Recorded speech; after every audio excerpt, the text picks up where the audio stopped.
Hi everyone, আসসালামু আলাইকুম। আজকে আপনাদের জন্য নিয়ে হাজির হলাম ড্রাগন ফল মাখা। প্রথমেই আপনারা দেখতে পারলেন যে আমি একটা ম্যাজিক করলাম। যদি এই ধরনের ভিডিও আপনারা শিখতে চান অবশ্যই আমাকে কমেন্টে জানাতে পারেন। এই তো দেখেনি যে এখানে কিন্তু আমি পানিগুলো স্লোভাবে ঢালতেছি আর ওইখানেও কিন্তু উঠে আসতেছে উপর দিকে। আপনারা দেখতেই পাচ্ছেন এরকম ভিডিওগুলো কিন্তু সচরাচর বেশি সবাই পছন্দ করে। এই তো মাশাআল্লাহ আমার ড্রাগন ফলের কালারটা মহান আল্লাহ পাক মনে হয় ড্রাগন ফলটার বিশেষত্বর একটা গুণ দিয়ে পাঠাইছে দুনিয়াতে। কারণ এই ফলটার যে কালার, মানে যদি আপনি 1 মণ পানির মধ্যে একটা ফল ছেড়ে দেন কাইটে, তাও কালার করতে বাধ্য। মানে এত কালার ওর, মাশাআল্লাহ। এটা ফলের কালারের সাথে কম্পেয়ার করা যাবে না। এটা অনন্য রকম একটা কালার, মাশাআল্লাহ।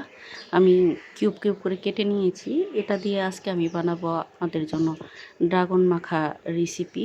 সেই জন্য এরকমভাবে আমি কেটে নিয়েছি ছোট ছোট করে। এই মাখাটা খেতে ভীষণ মজার। যারা বেশিরভাগ স্পাইসিটা একটু বেশি পছন্দ করেন তারা এইভাবে মাখা করে খেতে পারেন। মানে মিষ্টি আর একটা ঝালের কমিউনিকেশন, সাথে একটু ভিট লবণও থাকে। এই মাখাটা খেতে ভীষণ মজার, ভীষণ মজার। যারা খান রীতিমতো তারাই বলতে পারবেন। আর এই ফলটা কালারটাই যা অসাধারণ, কিন্তু ফলটা অত একটা মজার না। আমার কাছে কেন জানি বেশি একটা ভালো লাগে না ফলটা। কারণ মিষ্টিও না, পানসাও না, একটা মিডিয়াম লেভেলের স্বাদ। আর এই ফলটা ভরা কিন্তু কালিজিরার মতো ছোট ছোট বিচি থাকে। এই বিচিটার কারণেও আরও বেশি আমার ভালো লাগে না। অনেকেরই প্রিয় ফল এটা। আমার বাচ্চাদের মধ্যে মানে আমার মেয়ের অনেক প্রিয় এই ফলটা। তো আমি আজকে মাখা করতেছি, হালকা একটু সাথে দিলাম, চিলি ফ্লেক্সের সাথে বিট লবণ দিলাম, আর হচ্ছে 1 টিস্পুন চিনি দিলাম, যাতে খেতে একটু মিষ্টি ভাবটা আসে। কারণ ড্রাগন ফল সচরাচর মিষ্টি একটু কমই থাকে ড্রাগন ফলের মধ্যে। তো দেখতেই থাকেন। এই তো আমি ডেকোরেশন করে নিলাম একটা পুদিনা পাতা দিয়ে। কালারটা একদম জোস আসছে।